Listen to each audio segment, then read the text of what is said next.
This is your news source evening bulletin for today, Friday, the 26th day of April in the year 2024. I'm Gordon Mosley reporting, and here's what we're tracking tonight. In response to the mayor of Georgetown's call for the government to pay up the more than $6 billion owed in taxes to the Georgetown City Council, Vice President Bharat Jagdeo has claimed that the money owed appears to be inflated, and the government, through various programs and projects, has been injecting money into the nation's capital city. The opposition-controlled city council has long accused the governing PPP civic government of starving the city of critical resources and failing to pay taxes owed. In a letter to the press which was carried last Sunday in the Stabroek newspapers, the Georgetown Mayor Alfred Mentor said central government, including all of its ministries and agencies, owes the city council in excess of $6 billion in taxes.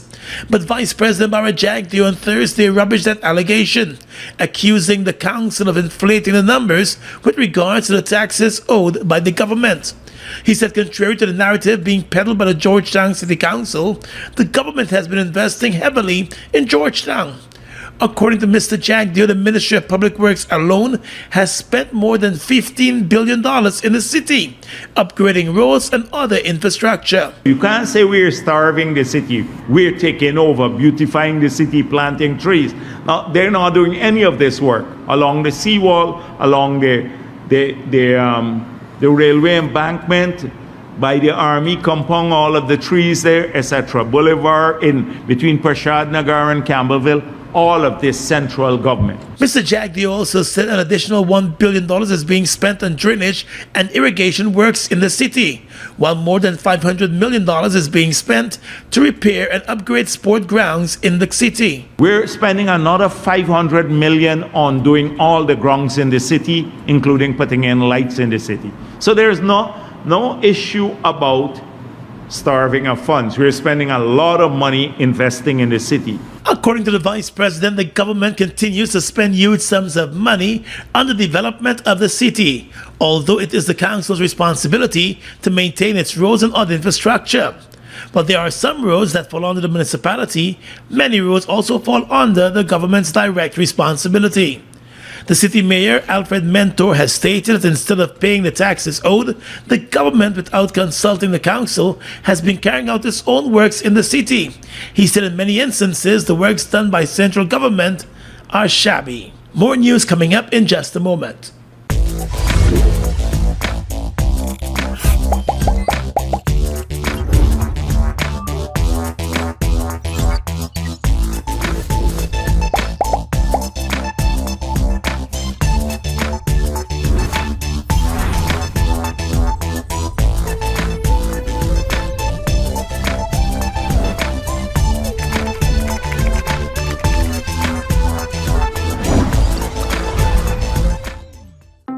It's one of your biggest goals, getting your own home, where memories are made, where happiness lives.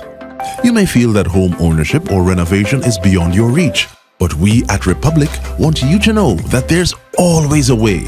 Ask us about our suite of mortgages. Let's help make your housing wishes come true, or advise on how the equity in your existing home can finance other dreams and goals.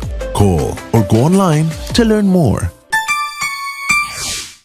Micro, small, medium enterprises can expect significant support in 2024. The sum of $450 million was allocated to the Small Business Development Fund and $331 million for the Small Business Bureau. This will provide for the disbursement of 100 loans and 1,362 grants to businesses. Additionally, 2,800 businesses will receive training in apiculture, farming, livestock, poultry rearing, and micro-enterprise. This and more are initiatives of the 2024 national budget, which is being supported by revenues earned from oil production.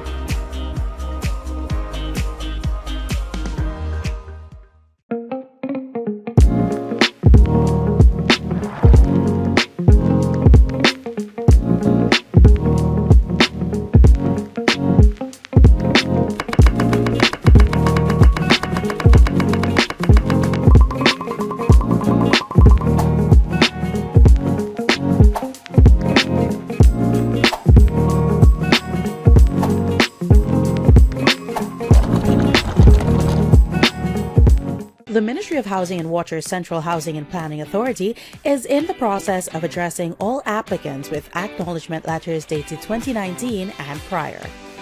To efficiently and transparently address applicants within this period, we have introduced an online platform. However, allocations will be done based on the availability of house lots in the respective regions. The Ministry will schedule allocation dates for applicants outside of Region 4 in the respective regions. To access this online platform, visit our website hai.chpa.gov.gy and fill out the required fields, then submit by clicking on the Search Housing Application tab. A notification will then pop up on your screen indicating whether your application was found in our database.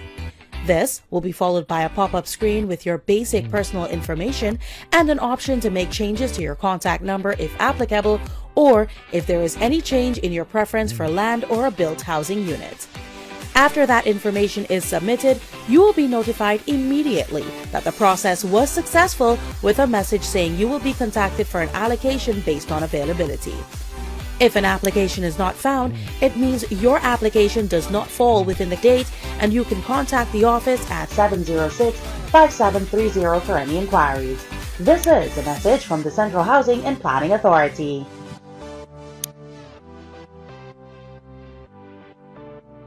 The Chief Executive Officer of the International Decade for People of African Descent Assembly Guyana, Olive Sampson, today said while the government of Guyana supported the call for a second decade for people of African descent at the recent UN Permanent Forum on People of African Descent, the government has fallen short in outlining a clear plan of action that will address the issues confronting Afro-Guyanese, including systematic racism, the lack of reparatory justice, and the need for sustainable development within the Afro-Guyanese communities. Sampson was part of IPADG's delegation at the meeting in Geneva. The government of Guyana did not make any contribution in terms of ideas or recommendations, nor did it make any commitment to a plan of action that would target development of the African Guyanese community with the objective of being transformational and ensuring equity. Sampson said at the meeting government's delegation led by Minister of Tourism Onage Waldron sought to establish that while it supports a second decade, there are sufficient laws, regulations, programs, and other safeguards that protect all citizens of Guyana, and as such there is no need for any special action. Sampson represented IPADG along with attorneys at law Nigel Hughes and Darren Wade at the just concluded UN Permanent Forum. Hughes said while the government's posture during the current decade, 2015 to 2024, is less than desirable, sidelining IPADG and cutting off its annual subvention, it is hoped that the government will re-engage the 78-member organization on the implementation of the program of action that emerged from the Durban Declaration in 2001. The fact that the government of Guyana has internationally signed on not only to the first decade, but it has endorsed and encouraged the second decade, that carries with it an obvious commitment by the government to implement it. So we would expect, given the very bold statements by all the ministers at Geneva, that they would implement it. I think history would perhaps suggest that the government's commitment to the people of African descent is less than laudable, and certainly in relation to the decade, it has not implemented any program. As a matter of fact, it has not identified or designed a program at all to reach the requirements of the first decade. At the forum, IPADG accused the government of systematic racism and contended that the government openly practices discrimination against Afro-Guyanese. The government denied that claim.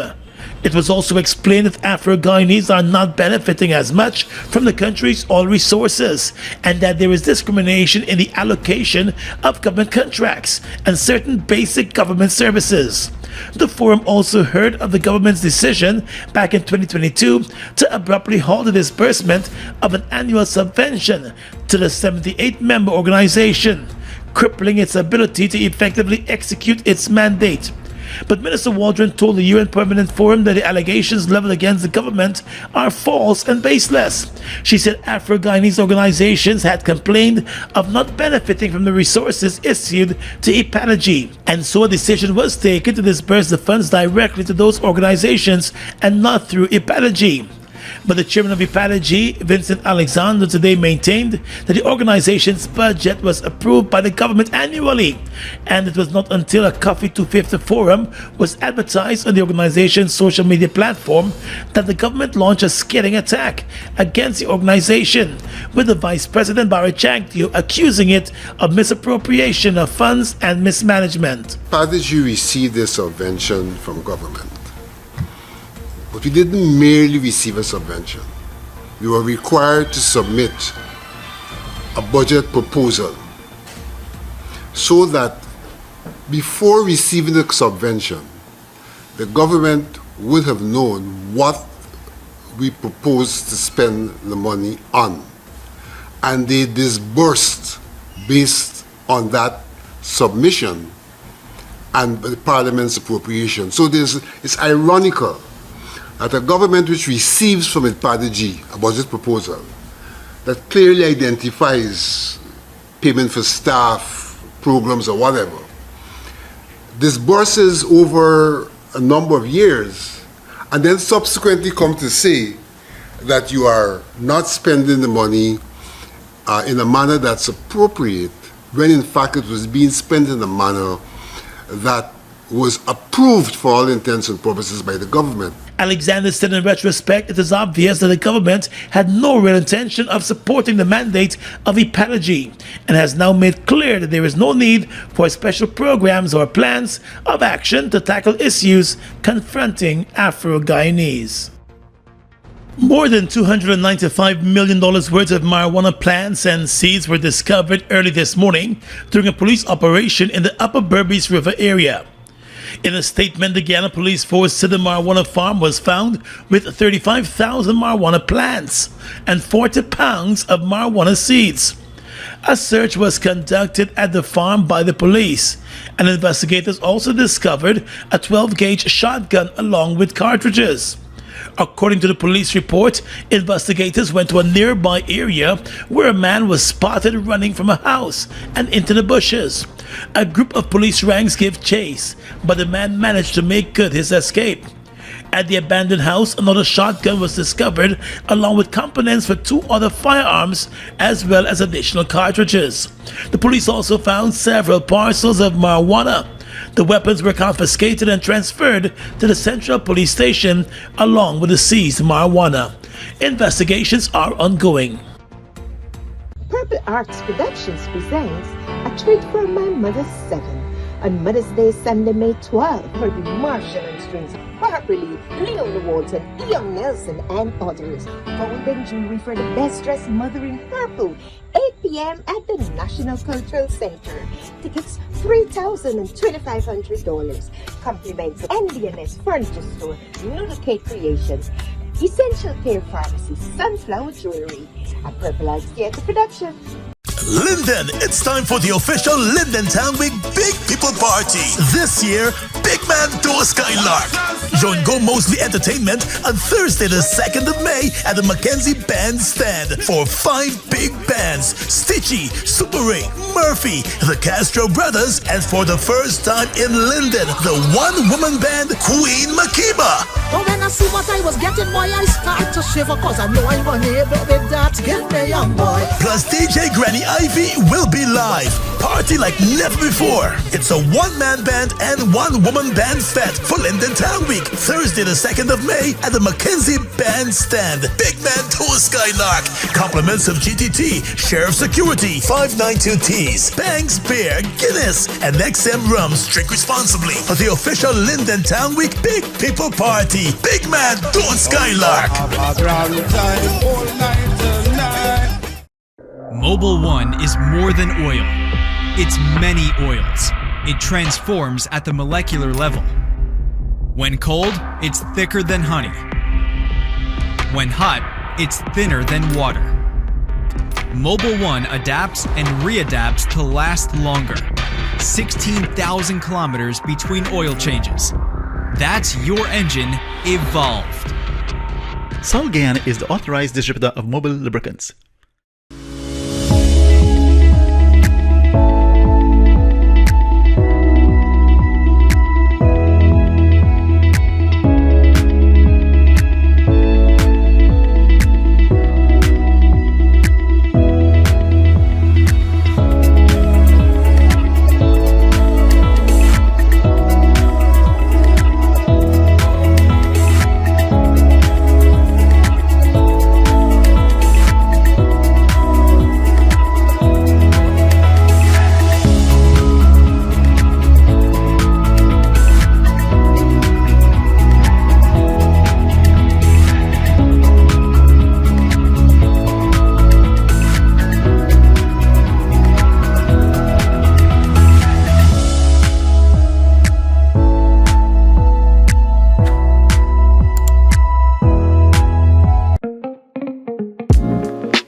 Vice President Mara Jagdeo has accused High Court Judge Samuel Kisun of being presumptuous in his ruling in the case brought against the government by the Guyana Teachers Union. While shutting down the government's plans to deduct money from the salaries of teachers who were on strike earlier this year, Justice Kisun in his ruling said the government had done all in its powers to sideline and undermine the Teachers Union, despite the union's best efforts to engage in collective bargaining and address the critical issue of wages and salaries. The High Court judge said the president's meeting with educators in the absence of union representatives was no form of collective bargaining. But at his weekly press conference, Mr. Jagdeo said the judge was out of place. Now, the president never claimed that this was collective bargaining. But I think it's presumptuous of a judge to tell the president who he should meet and who he shouldn't meet. This is the elected president of Guyana, who is the head of the executive branch of the government, which is separate from the judiciary. The president can choose at any time to meet whomever he wants to, and for whatever reason, not to have a judge, any judge, for that matter, tell him what he should do or he shouldn't do. The vice president said that as president of Guyana, President Irfan Ali has a right to meet with citizens in the country in whatever form he chooses and should not be subjected to ridicule. So in this case, he wasn't doing anything illegal for the court to, but it's presumptuousness to criticize the president, purely presumptuous. And Mr. Jagdeo also took umbrage to the sentiments expressed by the judge with regard to the conduct of both the Chief Labor Officer and the Chief Education Officer. Justice Kisun said the Chief Education Officer was not full and frank with the court during his appearance in an attempt to justify the actions of the Education Ministry. And he said under the scrutiny of cross-examination, Mr. Hussein bordered on tarnishing the reputation of his office, adding that the evidence presented to the court constituted a misrepresentation of the facts and was found to be inaccurate and self-serving, and was further intended to deceive the court. In the case of the Chief Labor Officer, the judge said that there was no evidence that he conducted a single inquiry to ascertain when the multi-year proposal was submitted by the union and whether the two sides had initiated negotiations. But the vice president said the judge vilified the public officers, and had it not been out of fear of being accused of contempt of court, those officers would have had some choice words for the judge. Further, he said the judge's decision that Guyanese have a constitutional right to strike and not simply a freedom, and therefore should be paid for the days they protested, was bad in law and will be challenged by the government. Jagdeo said the decision goes against the globally established principle of no work, no pay, and has grave implications not only for the government but the private sector and industrial relations in the country. It's not for government alone. Every private sector body that has a union, banks, DIH, DDL, any company where in which the workers are unionized, now can lay down their tools and say we're now working, and those private entities have to continue paying them because the Constitution of Guyana now says that you have to do so. Not the Constitution, but the judge's ruling now say you have to do that. Justice Kisun, in arriving at his decision, analyzed the laws and the Constitution of Guyana, in addition to a number of landmark judgments and judicial reports, as well as the evidence presented to the court. He said the right to strike, like the right to engage in collective bargaining, is firmly embedded in the fundamental rights and freedoms guaranteed to every citizen of Guyana under the Constitution. The Central Executive Committee of the People's National Congress Reform has ordered an external probe into the unauthorized removal of the central processing unit of a main computer system from the party's General Secretary's office. The CPU, which was found in another office at the party's head office, contains critical data pertaining to the party's membership. The disappearance of the CPU was a highly contested topic at the party's CEC meeting this week. Some members of the Central Executive raised concerns about the sudden disappearance of the CPU in light of the upcoming party elections. During a press conference yesterday, party chairman Sherwin Holder said the issue of the CPU was simply one of miscommunication. This issue was a non-issue to start with, but unfortunately there were those in the public that were out to make mischief. Because look, the PNC is a democratic party, and so people will always be out there to try to tarnish our reputation. We are in this contest right now to take government from the People's Progressive Party. And so any little issue that they can find to put in the minds of persons that this is wrong about the PNC and that is wrong about the PNC, they will do it. Due to the concerns raised by party members and leaders, Holder said a decision was taken to have an external expert have a look at the CPU to ensure it was not tampered with. Basically, it was an issue relating to communication. And so the party, I believe, all and sundry understands at the leadership level what exactly transpired.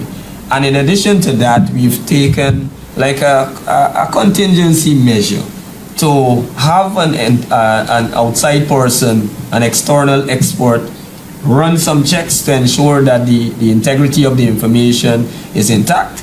And so we take it from there. Mr. Holder said the matter has been properly ventilated before the party's highest decision-making body, and for now, until the investigation is completed, it has been put to rest. Purple Arts Productions presents A Treat for My Mother's 7 on Mother's Day, Sunday, May 12. Sean Bullock, Bernie House, Charmaine Blackman, Ronald Green, and others. Golden jewelry for the best-dressed mother in purple. 8 p.m. at the National Cultural Center. Tickets $3,000 and $2,500. Compliments of Survival Shopping Complex.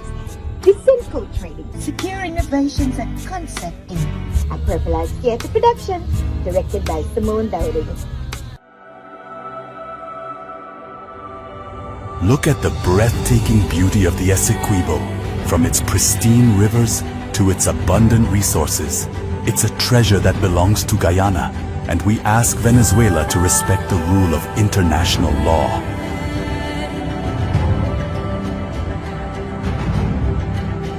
Our commitment to this land is not just about ownership. It's about preserving its beauty and resources for our people and future generations. The controversy between Guyana and Venezuela was settled internationally as full, perfect, and final in 1899. Essequibo belongs to Guyana.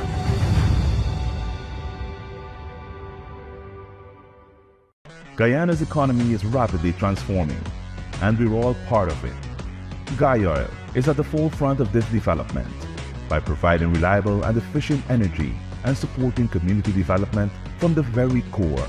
100% of Guyoil's profit goes back to building schools, roads, and other important infrastructure that connects our cities and towns, providing fuel to domestic, marine, industrial, and aerial transportation. Guyoil has now repositioned itself as a market leader in the petroleum industry, building a better future for all of us. It's one of your biggest goals, getting your own home, where memories are made, where happiness lives. You may feel that home ownership or renovation is beyond your reach, but we at Republic want you to know that there's always a way. Ask us about our suite of mortgages. Let's help make your housing wishes come true, or advise on how the equity in your existing home can finance other dreams and goals. Call or go online to learn more. Holiday spending put a dent in your cash. Top up your pockets in the Cash Splash promotion. Win over $5 million, including over $1 million in our weekly draws. Just purchase any Buster, Turbo, Fruita, Cool Kids, or Viva. Look for the 8-digit code starting with 786. Then visit Facebook or IG at Buster Guyana or Turbo_Caribbean for more details. With your regional and international news tonight, I'm Svetlana Marshall. In the region, a 64-year-old British national has been taken to the Scarborough General Hospital after being attacked by a bull shark on Friday morning in Trinidad and Tobago, according to CMC. The Chief Secretary of the Tobago House of Assembly, Farley Augustine, said that the visitor, Peter Smith, is receiving critical care at the hospital and that he had his left hand severed from elbow down, left thigh severed, and laceration to stomach. Augustine, in a post on his Facebook page, said the attack has forced a temporary closure of the Turtle Beach. Augustine said he had already been in touch with the British High Commission regarding the incident that occurred at 9:15 a.m. meters away from the shore. He gave the size of the shark as 8 to 0 feet in length and 2 feet in width, and that the Trinidad and Tobago Coast Guard has been since notified and is monitoring the area. The heads of government of the Caribbean Community CARICOM has welcomed the formal installation of the Transitional Presidential Council in Haiti. In a statement, CARICOM said the formal installation of the 9-member council on Thursday marked a significant achievement through a process driven by Haitians in the interests of Haiti. CARICOM said it also represented a critical step forward for both the Council and the Haitian people in addressing the protracted multi-dimensional crisis afflicting the country. CARICOM said that this is an opportunity to craft a new beginning which will give all Haitians renewed hope for a return to constitutional government, stability, and sustained development. CARICOM heads of government noted they are fully aware that Thursday's installation, albeit significant, is but one of the many necessary steps forward in view of the daunting challenges confronting the Transitional Presidential Council and the people of Haiti. CARICOM is reminded of the commitments made by the Transitional Presidential Council and stands ready to support it and the Haitian people in their efforts to put Haiti back on the road to constitutional and democratic legitimacy, stability, and sovereignty, and to ensure the proper functioning of the state's institutions. And finally tonight, international news. U.S. Secretary of State Antony Blinken has warned Washington will act if China does not stop supplying Russia with items used in its assault on Ukraine. Speaking to the BBC in Beijing, the U.S. top diplomat said he had made clear to his counterparts that they were helping fuel the biggest threat to European security since the Cold War. He did not say what measures the U.S. was prepared to take, but Mr. Blinken was also keen to stress progress had been made in some areas. He praised Beijing for making efforts in stopping supplies of the drug fentanyl reaching the U.S. China remains the principal source of fentanyl for the U.S., which the White House has said is causing a public health crisis across the country. Mr. Blinken also stressed he felt Beijing can play a constructive role in the Middle East, pointing towards China using its relationship with Iran to urge against further escalation in its confrontation with Israel. And that's your News Source Evening Bulletin for tonight. I'm Svetlana Marshall reporting and encouraging you to stay safe.